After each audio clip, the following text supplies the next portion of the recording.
They do. I make right, make him co-host and right.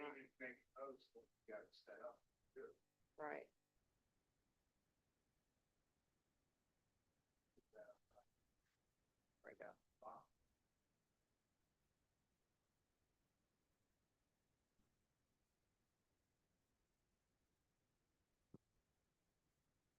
Okay, Heyman, you're back to actually being co-host. I lost my YouTube. Hang on, we can't hear you.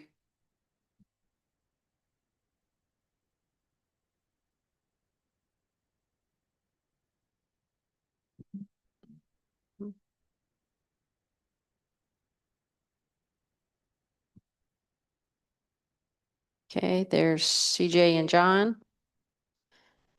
Heyman's working on his end to get everything going. Welcome, everyone. Hi, Ben.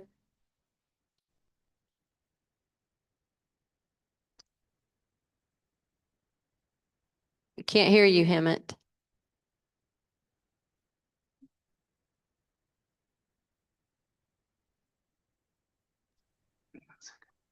Okay.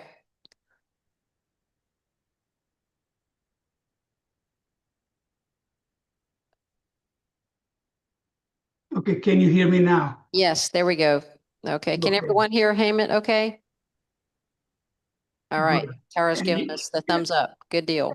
And you can see my presentation? Yes. Great. I think we're working now. Okay, you have at it, Heyman. Okay, let's start. So for those people that were interested in calling me or talking with me later on, I have my telephone number listed here and my email address. So please note that. If you need it, I can send it to you again. Yeah.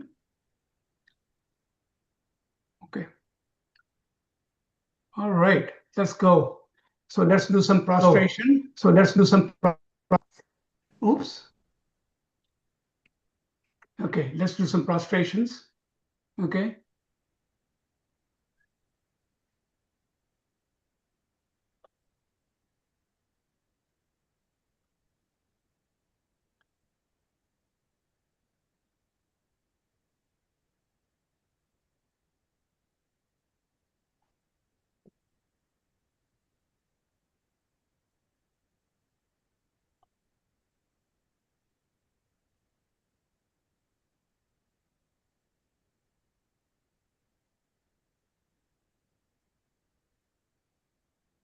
Okay, so the plan for today. So this is again Discovering Buddhism module number 7, the Refuge in the Three Jewels. This is your second session of the 4 sessions.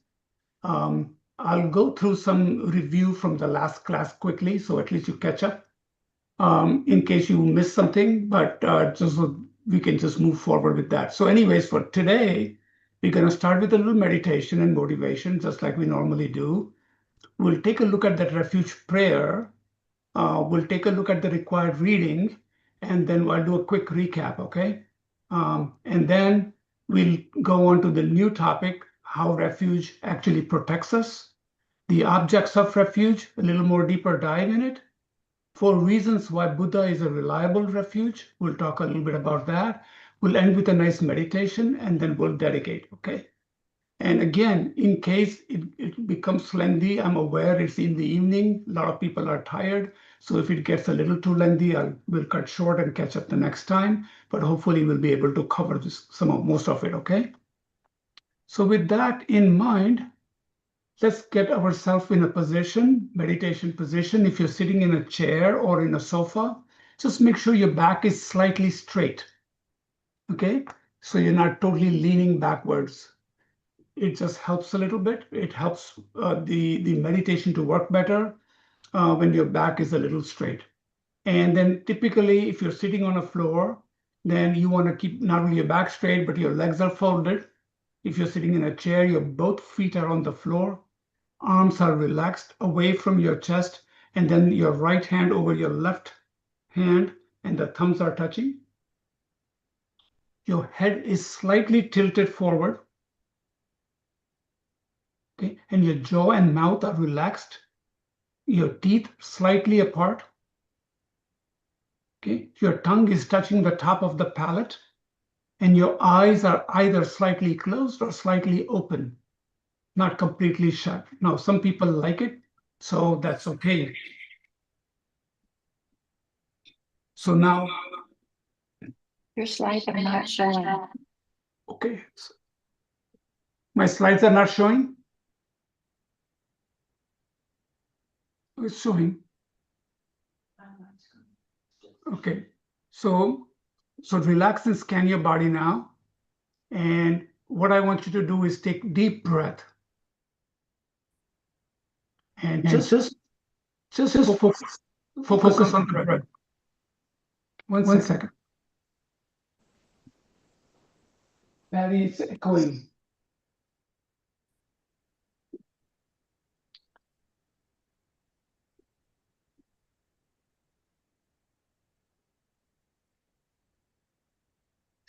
It's echoing. Are you sharing your screen? Now, you want to just keep your mind on the breath. And the reason for this meditation is twofold. One is that we are learning to concentrate. And number two, it relaxes your mind. People might have had a busy day today. And so what we want to do is bring the mind to the class today. This is another one. It's called calm abiding or concentration. And what we want to do is focus on our breath. Breath is neutral. Okay, so that's what you want to do. So you want to focus on your breath. Okay, sorry. And just keep your mind on it for about 2 minutes or 3 minutes. In case you start to wander off, it's important to come back to your breath.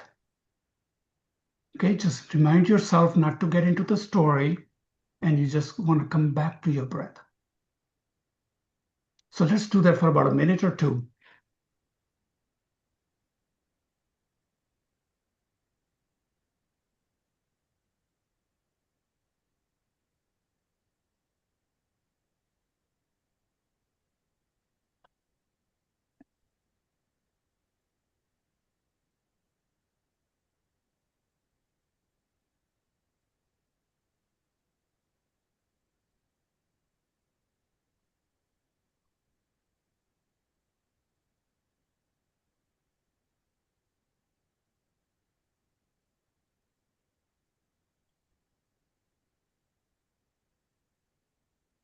Again, if any thoughts come in, just think of them like clouds in the sky, observe them, see them, but don't follow them, and then bring your mind back to your breath.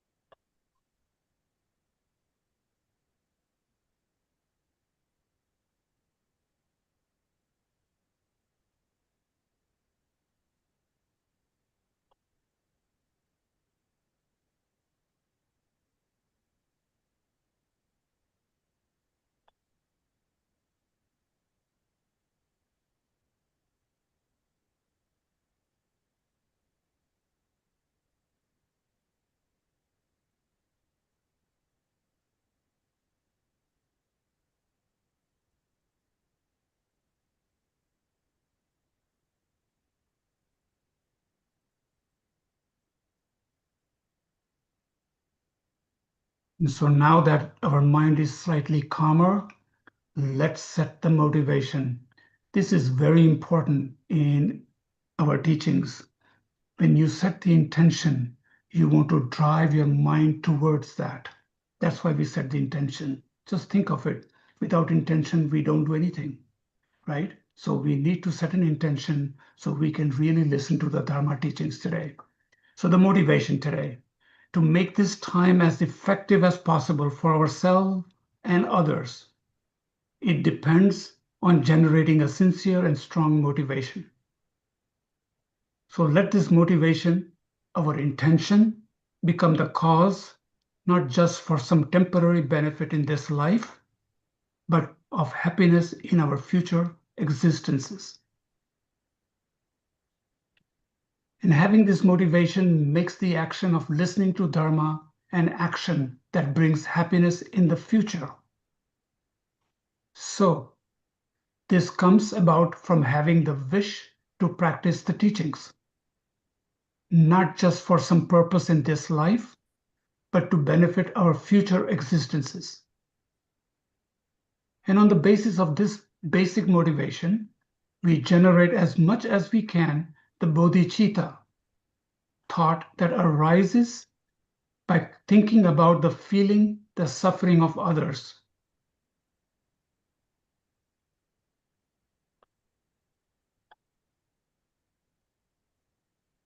Understanding that all other sentient beings have been kind to us, life after life, showing every possible kindness, help, and support.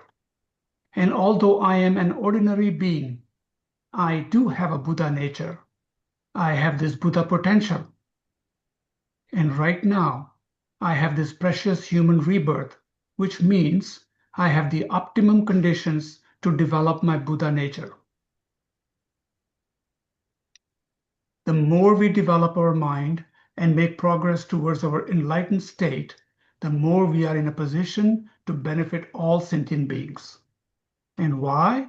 To repay their kindness that we've received from them. Doing this brings the greatest benefit in our current and future lives, the greatest kind of happiness.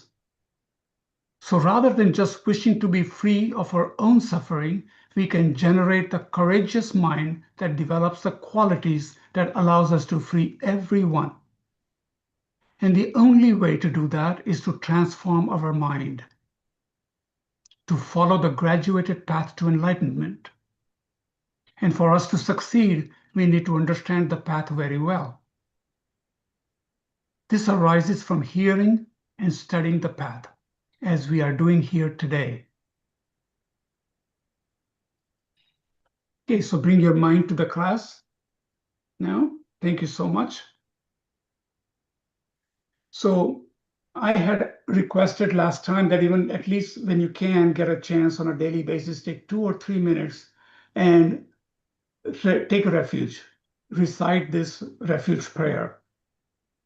So let's take a look at that for change. What does it even mean when we say these things? It's so easy to say very quickly like a parrot, right? I go for refuge until I'm enlightened, right? To the Buddha, Dharma, and Supreme Assembly.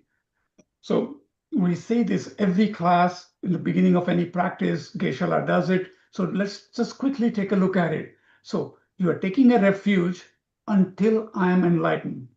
So it's a direction we are headed, right? We are taking a refuge so that you can deeply from inner your mind is focused on taking a direction to become enlightened. That's the direction you're going. What are we taking refuge in? In the Buddha and the Dharma and the Supreme Assembly, the Sangha. We touched on it last time, and I'm going to repeat it again today a little bit so we'll get back to that, the 3 jewels we call them. How? And by the virtuous merits that I create. Okay, virtuous merit meaning the positive qualities, the positive things that we do. Okay, by practicing and giving and other perfections. So when you will, I don't know if you, when you took the module for presenting the path, if they covered the 6 perfections or not, or maybe you heard from Geshe-la, or you will in coming modules. But eventually, you want to function with the 6 perfections. It's called the perfection of generosity. We live with morality. We have patience. We develop patience. We do these virtuous actions with joyful effort. And then we develop concentration. And then ultimately we see the things, the wisdom of emptiness, the way things are. These are called 6 perfection, sometimes called the method. So, when you function day to day, people say, how do I function every day?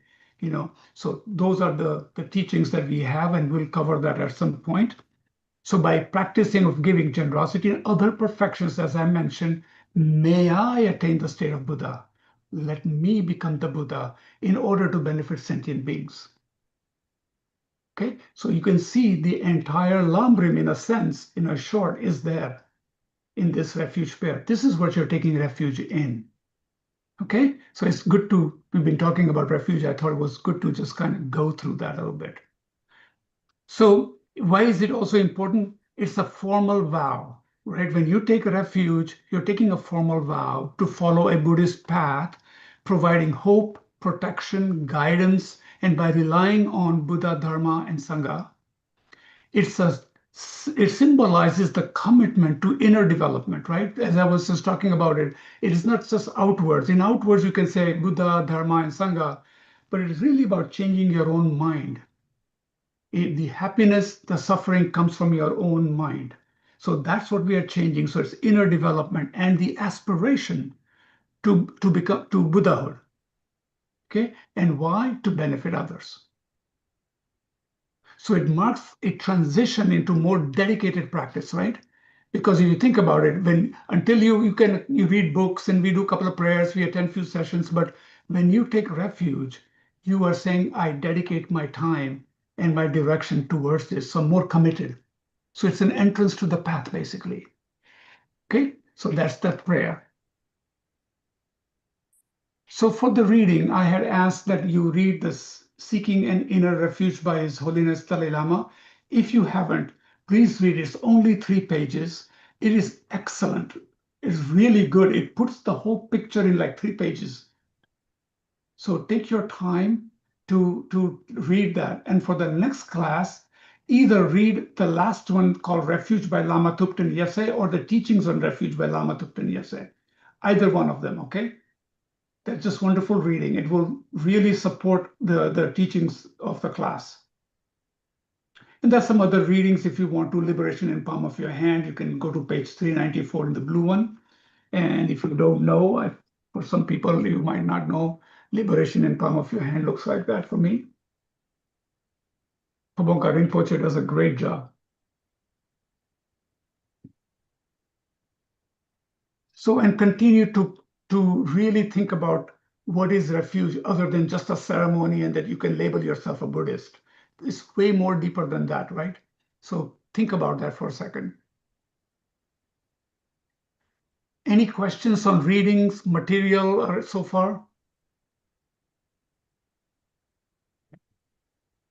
Anyone unmute if you have a question?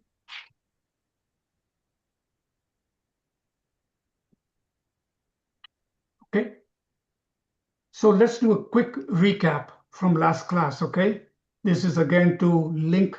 I like to recap only because it brings a story. It connects the different topics that we cover during in 1 hour. You can get lost into different, in the weeds. But when you really connect the top pieces, you can see, oh, that's where we are going. This is where we headed. So we started with a definition of refuge, right? We started with the fact that in even Webster Dictionary, it's a very simple. It talks about shelter, protection, something to which one recourse in difficulty we can go to. Similar, right? That's what refuge is. But if you look at the Buddhist way of looking at it, is very powerful, putting a meaningful direction in our life, to work on ourselves to overcome all our shortcomings and to realize our potential to be the best help to ourselves and others. So taking refuge in the Buddha, the Dharma, the teachings of the Buddha and the Sangha, the ordained monks, and even our community, each other. We rely on each other. We learn from each other.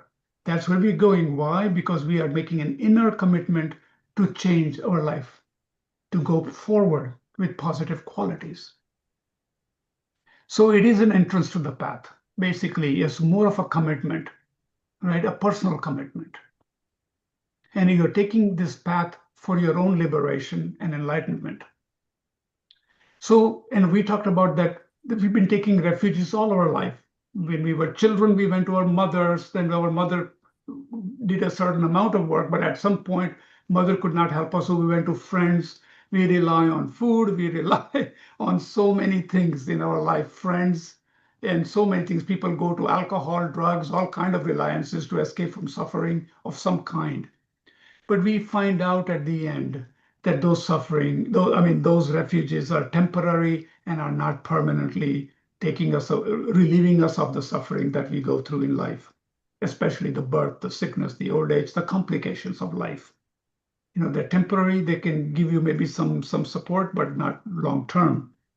We also talked about the 8 worldly concerns. This is where we are always so busy running after. And they are this 4 pairs, pleasure versus pain. So our attachment to pleasant sensory experiences and our aversion to pain. Then we have a gain versus loss. We desire for material wealth and gain, but we don't like to lose things. Fame and disgrace. We like fame when somebody says some good things about us. We don't like somebody says something bad about us. And then praise versus blame, right? We crave for positive words and recognition and aversion for criticism. Now, are in them in itself, they're not bad thing. There's nothing wrong in having a little wealth or having a little praise. Nothing wrong. Buddha is not saying that this is horrible. But now, how much mind is placed on it? Think about it. 24 hours. Either we are looking for pleasure and avoiding pain. We're looking for gains and avoiding loss.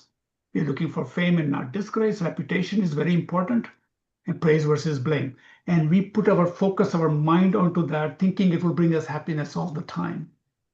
And more you push yourself to do that, you find your mind gets even more agitated, more afflictive, and it's temporary. It may give you positive symptoms for a few, maybe an hour, a day or two, but at some point that will go away. And then you realize that all the suffering and happiness, the source is your mind.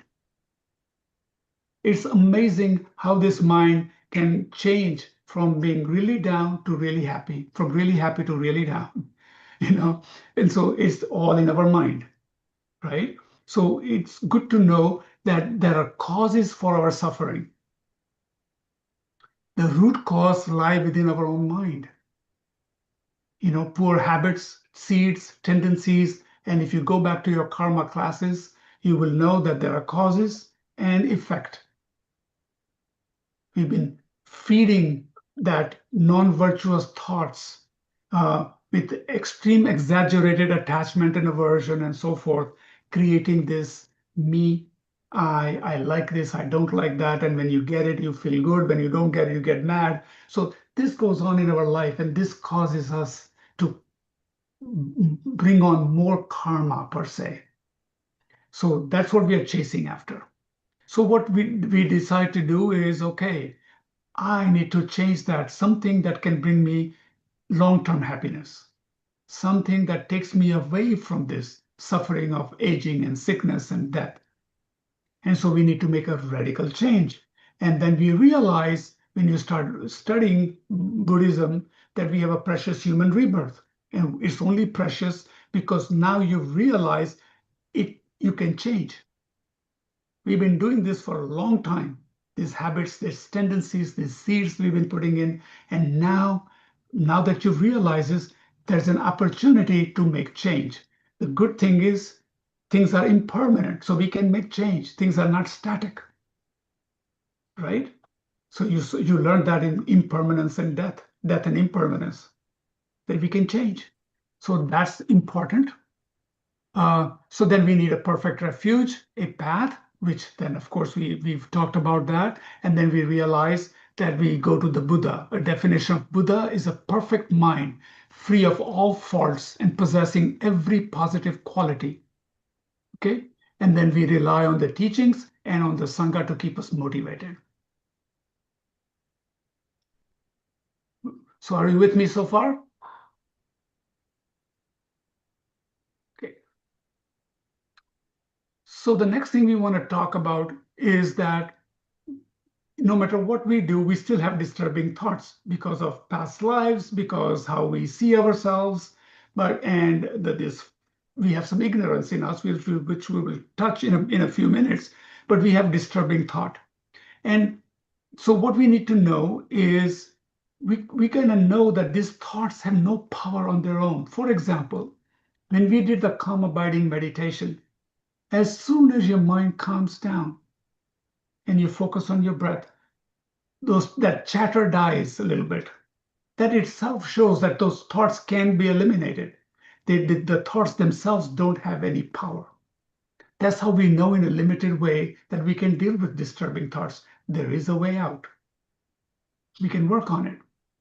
And what happens more and more you distinguish, remove these disturbing thoughts, your wisdom arises. You see things that your mind is in a much better shape, has a lot of wisdom when it doesn't follow the wrong story or non-virtuous thought.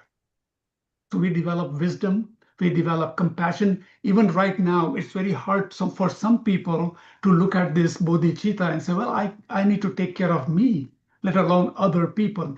You start small, and I always say when you're applying for a job of a Buddha to become a Buddha, Buddha knows all conventional minds and all ultimate reality. He sees everybody evenly. He wants to benefit all, right? So that's the job. So it eventually will become, when you start to really deep dive into Buddhism, you will see how it makes sense. Okay, so right now, just leave it at that. And a good compassion, good kind, good quality is always beneficial, not only for this life, for next life. And we know our mind has a potential to know. It is clear knowing. It is not physical. It's not your brain. And mind has a tendency to know. So we can purify our mind and we can become Buddha. And when you become Buddha, you develop all these good qualities like pure love, pure compassion, pure tolerance, pure generosity, so forth. Then we touched on the two major causes of refuge, why people take a refuge. First cause is fear. In the class, some people follow this, some people understand it. According to Buddhist cosmology, there are 6 realms in this desire realm, 3 lower realms, 3 higher realms. So the top are godly realms. Second one are like demigods. Third one is human, with where we are. Then we go into animal realm. Then they have ghost and hell realms. Some people don't go into it, and some people, you can look at it from a pragmatic ways, that if your mind was right now, I gave you example last time, if you were born in a place right now where bombs are falling on you, there is no food, no water, or you were born to a very, very, very poor situation or poor family, you would be in a hell realm in a way. If you can't even sleep at night and the planes are flying over your head or bullets are flying. Or if you're in a place where there's famine, people are not getting food, and we know of stories right now. Think of that life. So that could be that. Now look at animals. I mean, some animals are lucky and maybe they're raised in some family and they have a good life. But if you look at it in general animal life, they live in fear every moment. Right? Think about an animal outside. The minute they come out, a bird or anything, they are worried about somebody eating them, somebody killing them, even insects. So always agitated. They say human realm is about the best realm to practice dharma. Because when you go to the higher realm, the life is lazier, you have a lot more material benefit, long life, and you may not practice the dharma. So, but also remember that even if you go to higher realms, you are still in samsara. You still age, birth, aging, sickness, old age, and death. Still there.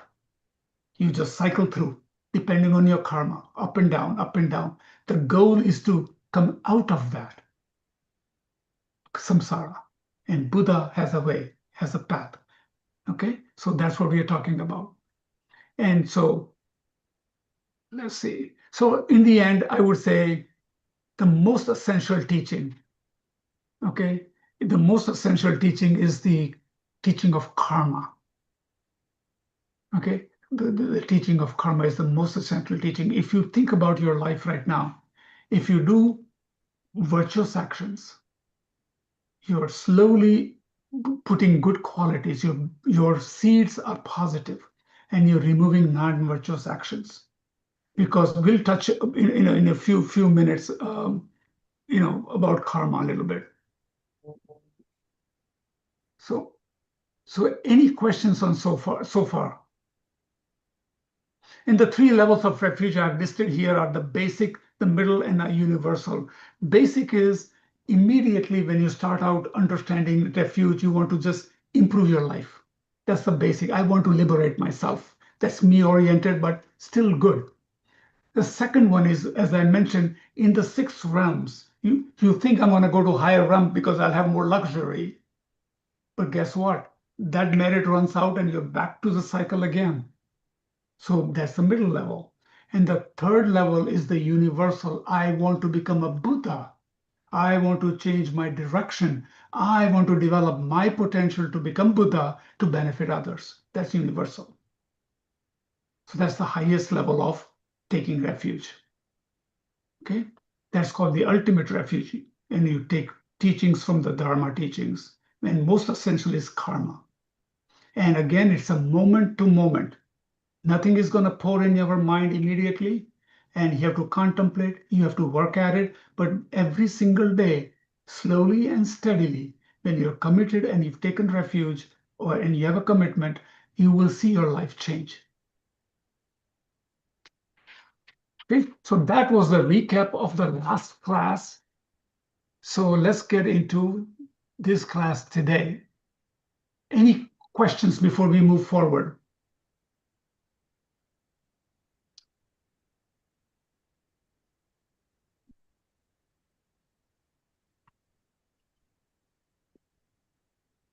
I'm assuming not.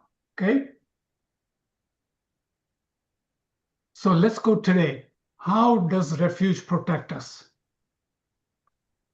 So when we take refuge in Buddha, the main refuge or practical refuge is the teachings of the Buddha's teachings. And the most important one I mentioned was, the laws of cause and effect. Correct? So that's karma. It is called a law. Okay? It is not somebody manufactured it, didn't make it. It is a law because Newton realized it. He saw the apple fall, but then the law was already there. He just said, things do come down. So apple falls on my head, so there must be some gravity. Same as that's called law of gravity. Karma is a law, cause and effect. Cause and effect. So let's think about that. Okay. How can refuge protect us? So the way you want to take a look at it is easy to understand outer refuge. We say, Buddha is a qualified teacher. He has attained the enlightenment. His teachings are there, and the Sangha is there to help me. So that's outer reaching. But then we go into the inner. By having the outer refuge, we develop the inner refuge. Okay, a basic goodness in our mind, the basic wisdom in our mind. And the teachings show us how to rely on that goodness. Basically, we say we have a good heart. Okay, we can say our inner refuge is good heart. But sometimes, because of karma, because of the negative seeds, sometimes it is not fully blossomed. Let me put it this way, it's a little tight sometimes. But by taking refuge, you grow. You allow more positive qualities to come in. Okay, so I have a definition here. Outer refuge refers to taking refuge in the 3 jewels, Buddha, Dharma, and Sangha, which are external supports for practitioners. The inner refuge involves recognizing and cultivating the inner qualities and wisdom that these external figures represent, lending to a deeper understanding of one's own inherent Buddha nature. So here's a good one. At the time of the death, the state of the mind we have affects our future existence. That's a very deep sentence. Okay, good example. If you're always, sometimes you sit down, you'll see no matter how much good, but there's some thoughts that always reoccur in your mind. Certain habits, certain thoughts always are there. The only way, we know that, these thoughts come because we've been practicing them. We've been internalizing them, and that's why they're there. either from past life or this life, the habits, they'll come up. No matter what you're doing, all of a sudden that thought is there. Same way, if you develop good qualities at the time of the death, when you're dying, think about the situation. You could die quickly from accident, or you could be laying in a bed with tubes all over your hand and nose and so forth, and you're laying in the bed. At that point, where is your mind? What is your mind thinking? If you are connected with wealth, property, loved ones, your mind is going to be pulled, right? That's what your mind is going. But if you have developed certain qualities on how to look at your mind, I'll give you some examples right now, then what happens is that's what your mind focuses on. When your mind focuses on that, the next moment is the death, and the next life is just one moment apart. This one ends, this moment starts. So this thought, the end thought, so important. It is so important that you have a positive quality, positive thought that transfers into this thought, a new thought. And how does that happen? By practicing, by working on it on a daily basis. Correct?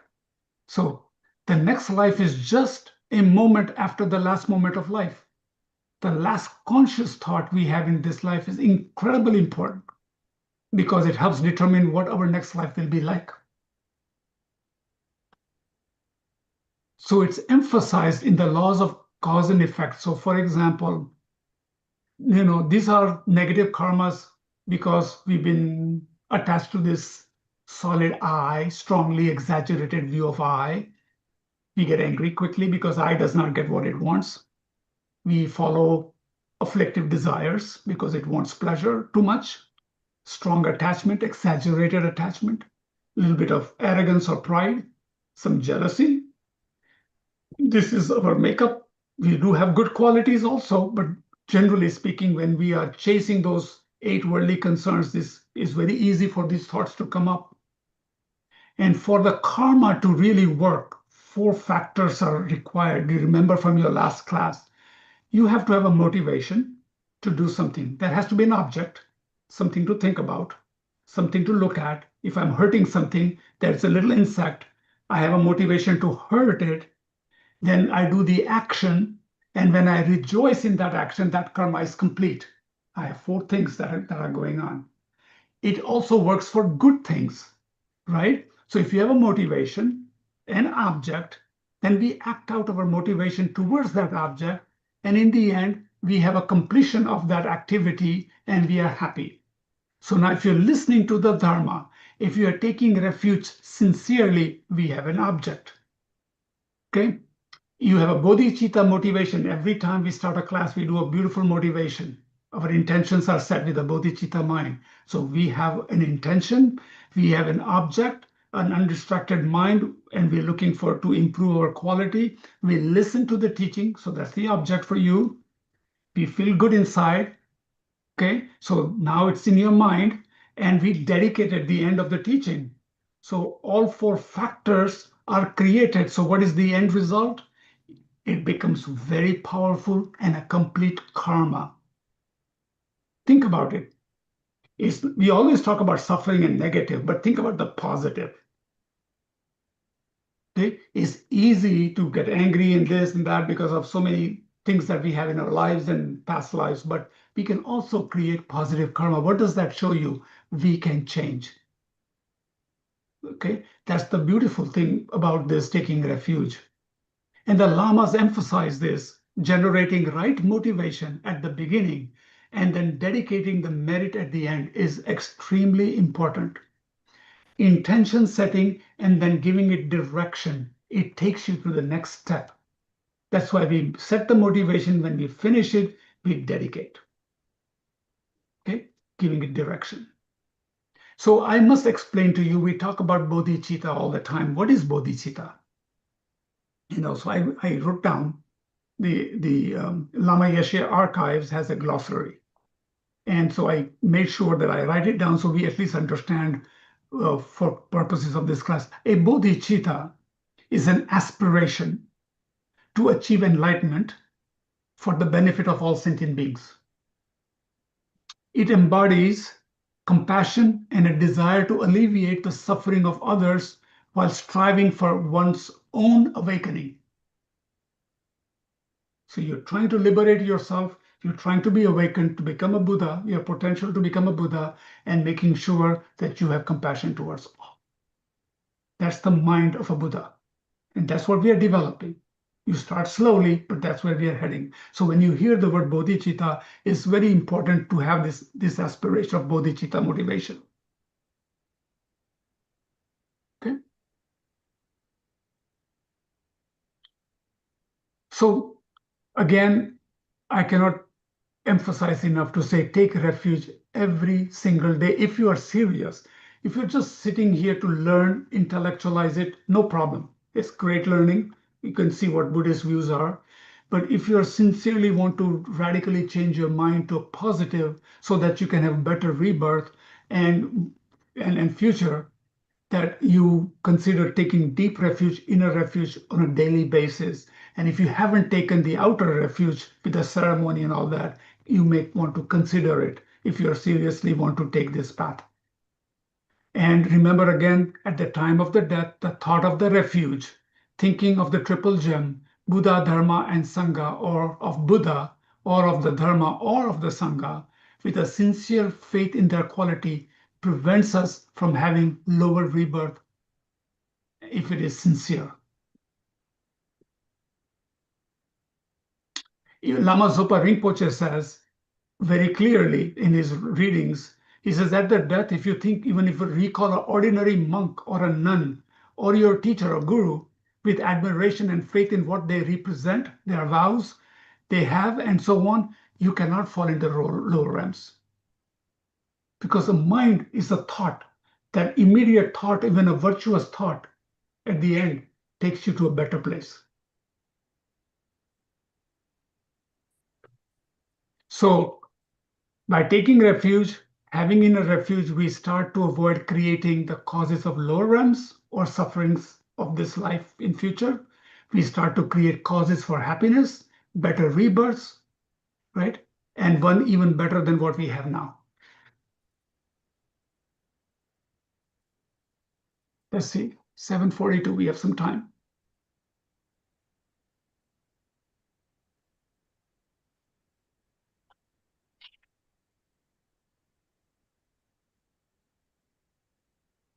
I think we've talked about this, that sometimes, I can reiterate it here. Let's see.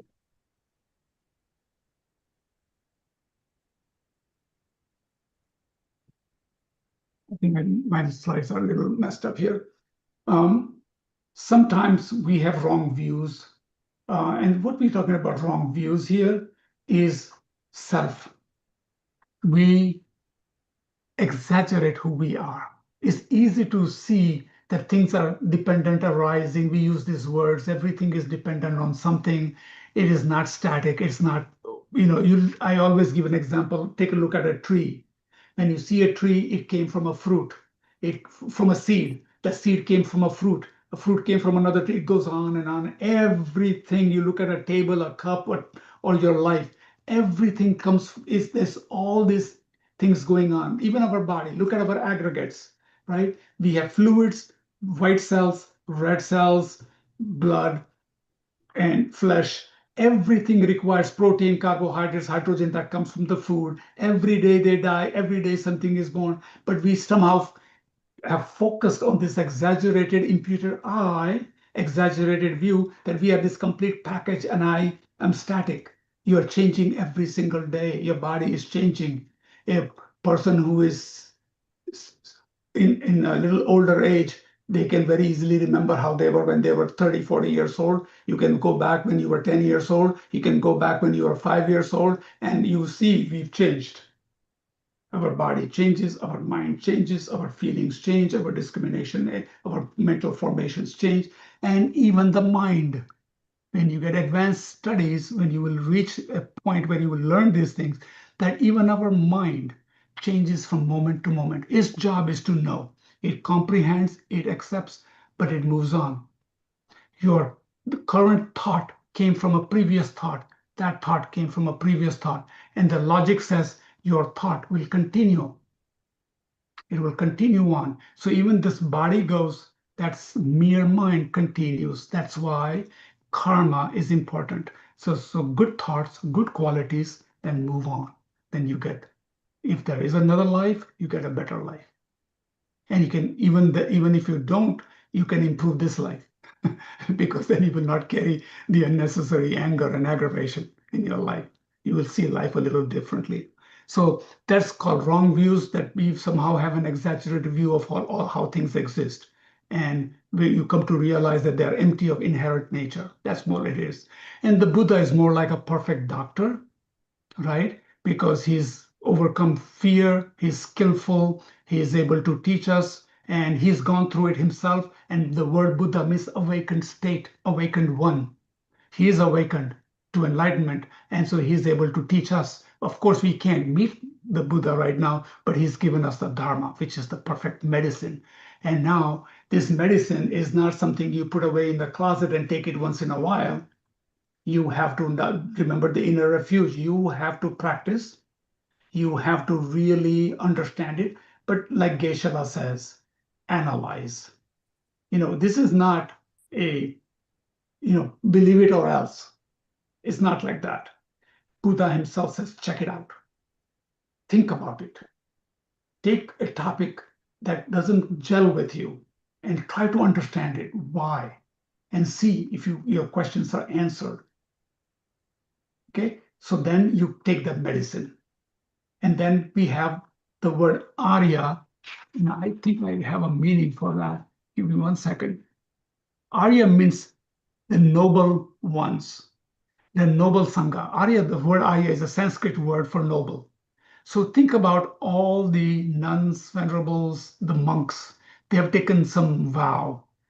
And they are practicing intensively all the time. They have so many vows they have to do every time they take a step to eat, to get up, what they eat, what they wear, how they look. They have all kinds of vows that they have to follow. So they have taken a vow to benefit you, right? So when you go to center, for example, Geshe Sangpo is there, Geshe-la is there, Lamola is there. All these nuns are there. Chokila sometimes comes, Tenderla comes. There are such beautiful nuns, and then Geshe-la. They're there to help you. You have a question, they will guide you. So think about the teachings. We see the teachings on the Kadampa right behind the Buddha statue. There are 84,000 teachings there. Buddha has given us that, and our teachers are teaching it. So that's how you take in your teachings. And so they're there to guide you. So they're like your nurses. So the doctor, the medicine, and the nurses. And remember, the first cause you develop, it's out of fear and then conviction or confidence or faith that we go into and taking refuge. So you develop faith. More than faith, even faith is the word that still is a little nebulous because you have to believe. I would say develop confidence that yes, this is really, really good. This works. When you really evaluate it, honestly evaluate it, sit back quietly and take a topic and say, is this really there? Does it work? What is the logic? And if you understand that, when you analyze it, then you will develop faith and conviction. And then it reinforces your courage to do the actions that are required to be done. So His Holiness says, before it says, I have a saying here that says, the more we understand the path and the qualities of the path, the more we understand what Buddha really is. So we need to understand the lambrim, or the stages of the path, properly. And then His Holiness says, by meditating on refuge and developing a sense of refuge in our mind, we develop the faith in Buddha, the Dharma, and the Sangha, and we restrain ourselves from negative actions. Right? This is a sign of refuge. Sometimes things you used to do in the past, you find when you take refuge, before you hurt some animal or something like that, You say, I shouldn't do that. It's a sentient being. Let it go. So the refuge starts to work like that. If somebody is really suffering and is saying, can I help you? Your heart develops compassion. You will see the refuge is working. So you will see little things that change in you. Okay.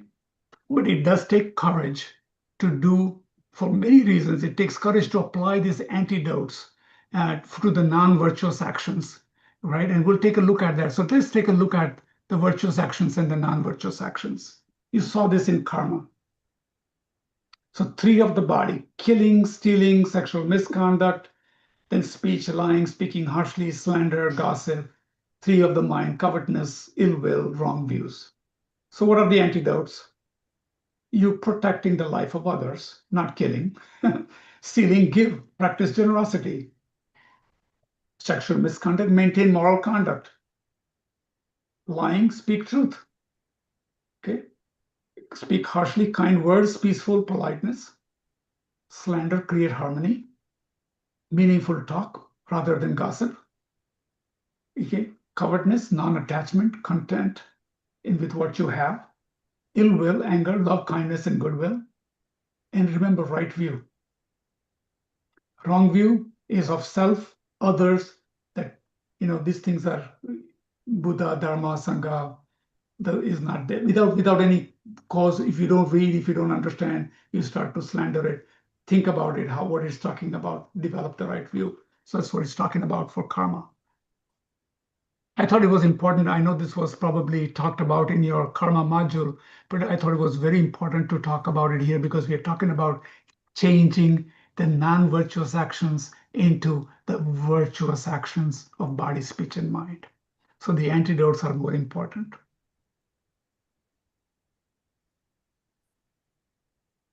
And so lastly, before I move on, His Holiness says the most important precept of the refuge is to observe the laws of causality, karma, and to develop a kind heart and altruism.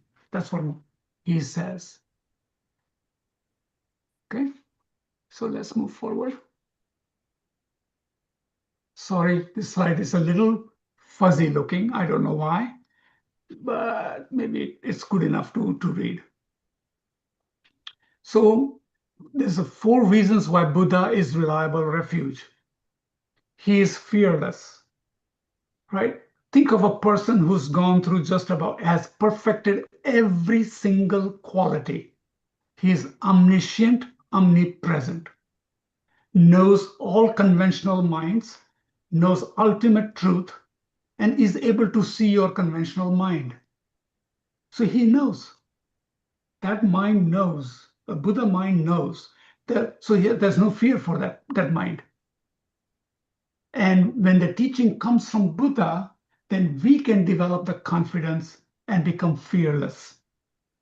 We know the consequences of non-virtuous actions. We know the consequences of positive qualities.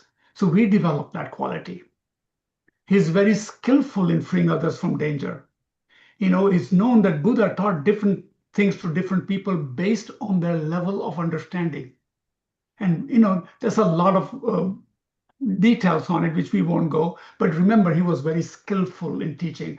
And the only example I can give you is if we were to teach a 2nd grade student, the 8th grade level teachings is going to be difficult for the 2nd grade. They need to understand from their perspective so they can move on to 3rd grade. And if you look at Lamrim, the path, you have the small scope, the middle scope, and the 3rd scope or the higher scope. The lower scope is for basic understanding of life, impermanence, death, precious human rebirth. Then we get into karma, refuge, suffering, types of suffering, and renunciation, and so forth, and emptiness. Then we get into 3rd level, higher, bodhicitta, universal love, equanimity, developing perfections, and all kinds of stuff. So when you put it together, you've advanced from this to this to this to that, and now you have the whole package. Okay, so he's very skillful, and he's developed compassion for all. And like I said, Buddha does not distinguish between bad, good, and all that. He doesn't have our mind like ours that is projecting what I like and I don't like. They have perfected all qualities, so they work to benefit all. Any questions?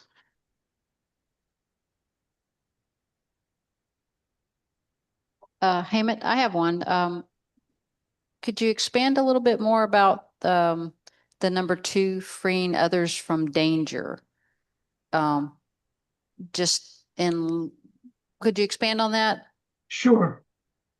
So, if in my readings and what I've learned and found out through different readings is the Buddha is able to teach what is suitable to the mind of each person. Okay, this is one of the wonderful qualities he has. So, if I remember somebody went to him and said, "Is there a God?" And I believe in God or something like that, and he says, "Show me where he is. What is God?" On the other hand, somebody says, "I don't believe in God, I'm a real atheist," and all that. He says, "Well, there is God." So he was at that time trying to let the person think about themselves at this moment rather than philosophical, "Oh, I believe in this and I believe in that." He was very skillful in eventually getting both into understanding what the truth is.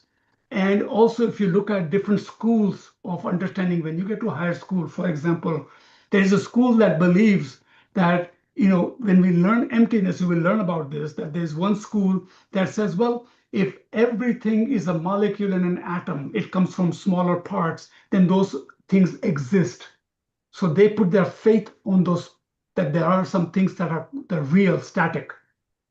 Then there's one that says, no, no, no, no, no, even they can be dissected into protons and electrons, and it can go on and on and on. So they don't exist. Then the third school came and says, well, if my mind perceives anything, then my mind must be real.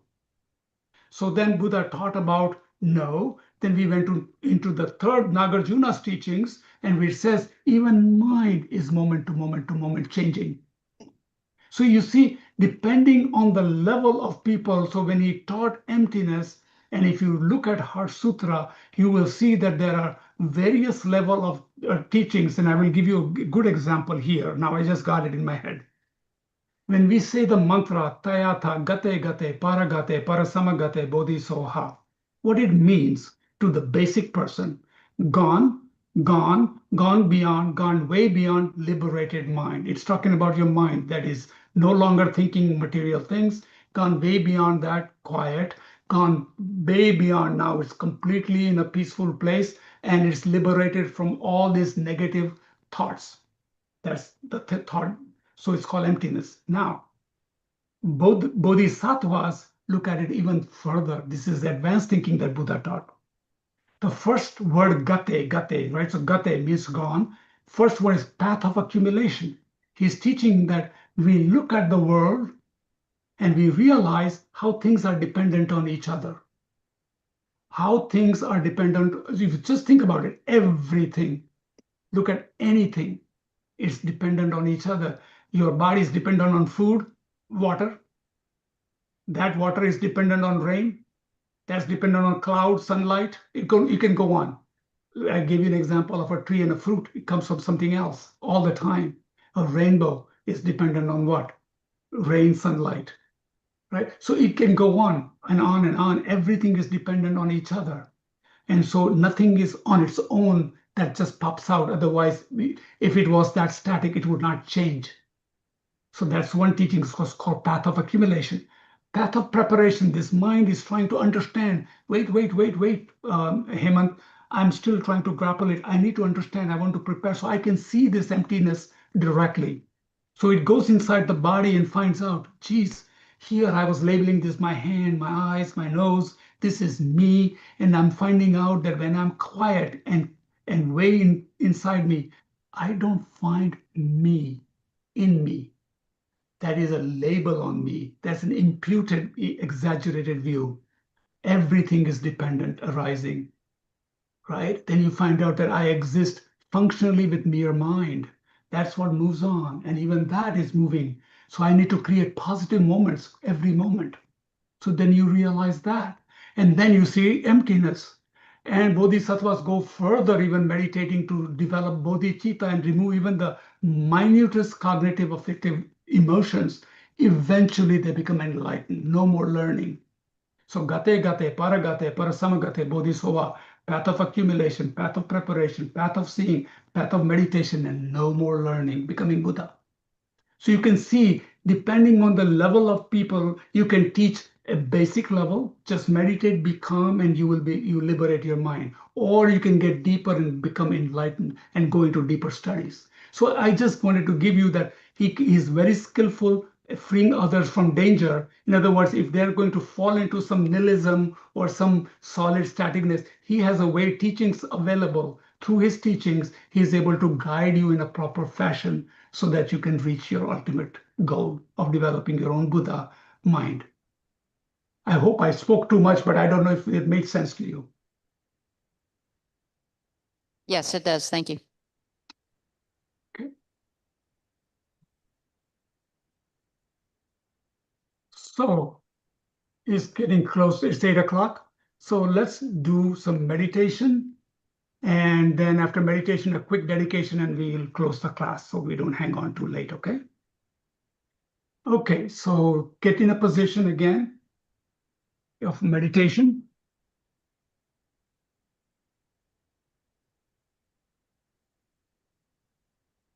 Again, I want to preface before we go into meditation two explanations. You hear about the word lower realms and mother sentient beings. In Buddhism, we talk about mother sentient beings. We've taken many lives and we've been each other's mothers, they say, or we've been connected with each other in some way. We've helped and supported each other. We see the connectivity. And I look at it like this. If you were to put sand particles in a bottle, for example, and shake it, they touch each other at some point in years, right? Same way we are connected with each other. So they use the word mother sentient beings. And lower realms is a state of mind or a realm dimension where there's suffering, and also human realms and better realms and animal realms and ghost realms. So these are just a way for you to develop that mind, to understand that you have a human, you are in human realm right now. And when you do this meditation, you have an opportunity to become enlightened, to go to higher and not fall into samsaric cycle. So these words are used in the meditations. I wanted to say those. Okay? So when we refer to Buddha, we are referring to Buddha Sakyamuni, who taught us the path, end of all suffering, and path of enlightenment. When we talk about Dharma, we are talking about the path and the realizations of the path within our minds. And we are talking about Sangha. We are talking about realized holy beings who can help us progress along the way. So to just prepare yourself, relax your mind. Okay. Make sure your mind calms down from all the chatter, any chatter if you have. And let's set the motivation. Create an altruistic motivation for meditation, this meditation session. Think that you are meditating not just for your own well-being or peace of mind or good reputation, but you're taking the time now to meditate and accumulate vast stores of merit to be able to reach the state of enlightenment, where you can most skillfully benefit all beings.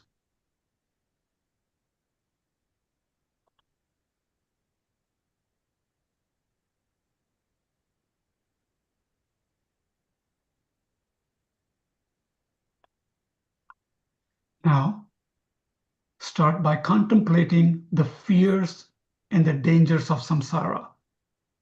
Samsara meaning the cyclic existence of birth, aging, sickness, death, complications in life. And think about the good fortune of having obtained a perfect human rebirth in this lifetime. An incredible opportunity can come.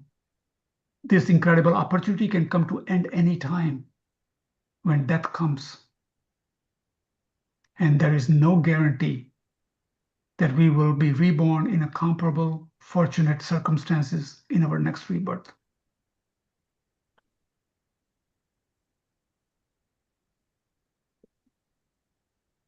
Given the negative karmic seeds on our mind streams, there is a chance to take birth or rebirth in the lower realm. Think of that for a while.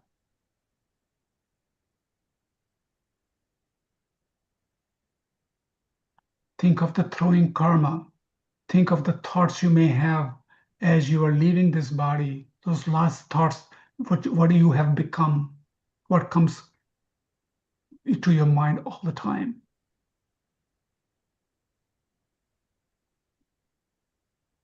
So this then generates a sense of fear of suffering of the lower realms. This is the first and most basic cause of taking refuge, according to the lower scope.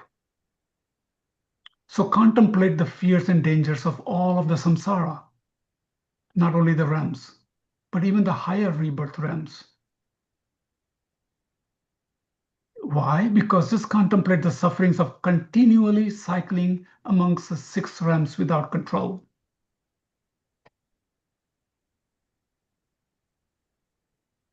And think that all beings have been our mother infinite times, our mothers, and have been inconceivably and immeasurably kind to us in our previous lifetimes. And think that these sentient beings are also caught in the web of samsara, and that for most part, they're continuously creating causes for more complications or sufferings, rather than cause to be free of samsara. So generate a strong compassion for their plight and strong loving kindness for them, wishing them to be completely free from suffering and wishing that they have everlasting happiness.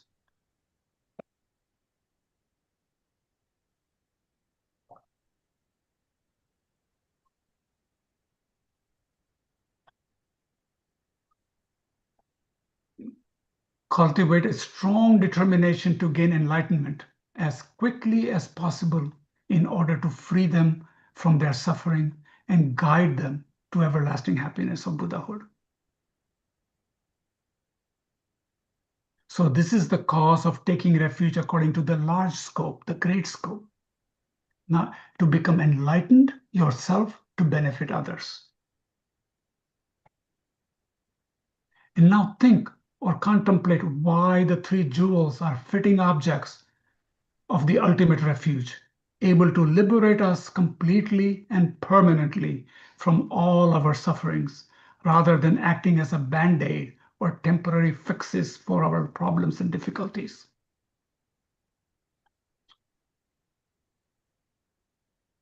To ascertain this, we contemplate 4 primary characteristics of a Buddha jewel that testify to the fact that the 3 jewels are suitable objects of ultimate refuge. That Buddha is free of all fears. And Buddha has skillful means to free others.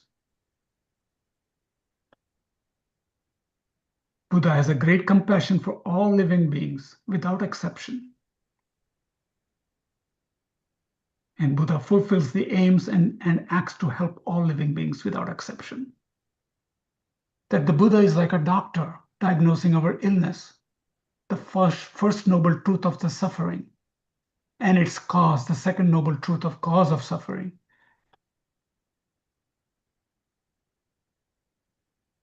As well as he teaching us the remedy for our illness. The Dharma is the actual remedy, the medicine, the 4th noble truth, the path to the cessation of suffering that brings us to the state of complete health, complete liberation, the 3rd noble truth of cessation of suffering. And the Sangha is like the nurses who help us apply the remedy to practice the Dharma and to progress along the path to liberation. So think of yourself as a patient seeking the advice of the omniscient physician, the Buddha, following his teachings, which are the medicine, and being assisted in one's practice by kind nurses, the Sangha. Only these 3 can keep us from future suffering. Only these 3 can liberate from samsara. Only these 3 can bring us to enlightenment and liberate all sentient beings from their suffering. And think, only someone who is free can free another, Only someone who is a perfect can lead another to perfection. So contemplate the specific qualities of Buddha, Dharma, Sangha, and generate as much conviction, confidence in them as you can.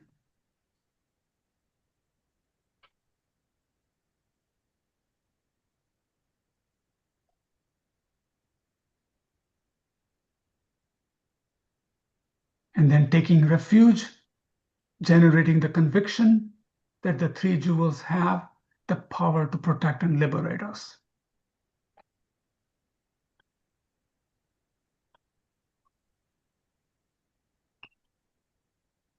And as you come to the end of this meditation, remember that the best manifestation of taking refuge is to be mindful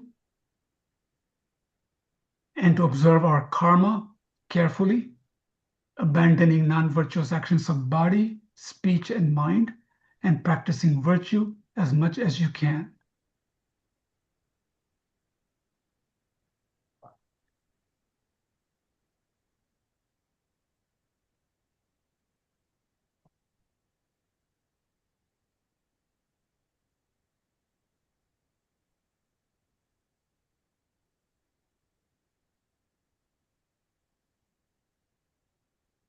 So let's now dedicate. We dedicate the merit of this time to be able to generate at least a pure refuge in the triple gem of Buddha, Dharma, and Sangha, which are the most precious and meaningful things of all, the most beneficial. Through generating this pure and strong refuge, may that refuge lead us to the inner refuge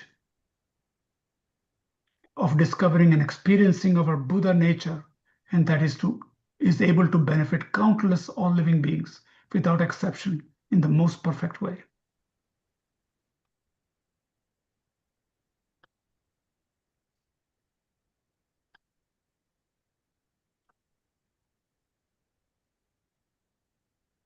Thank you.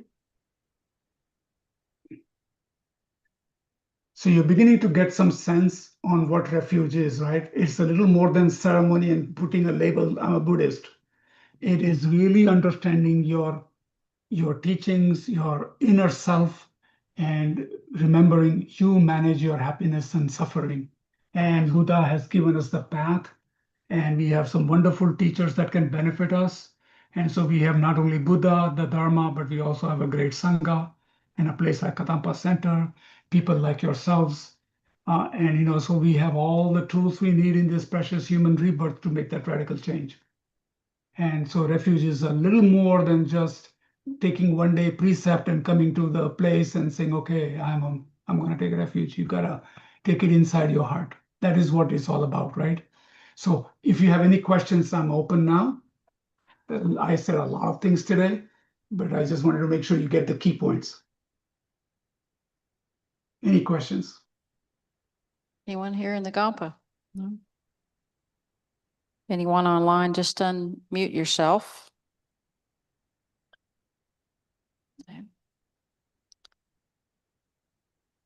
Thank you, Hamid. That was a great teaching. Appreciate you. Thank you so much.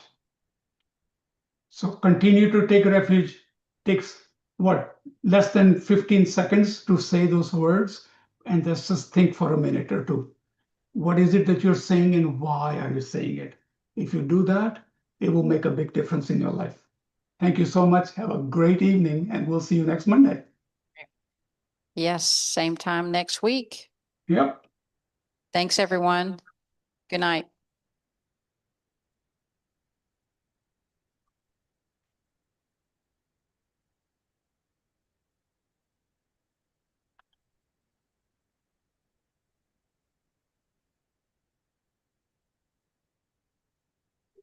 Bye, Lisa. Bye, everybody. Good night, Hamid. Thank you. Good night.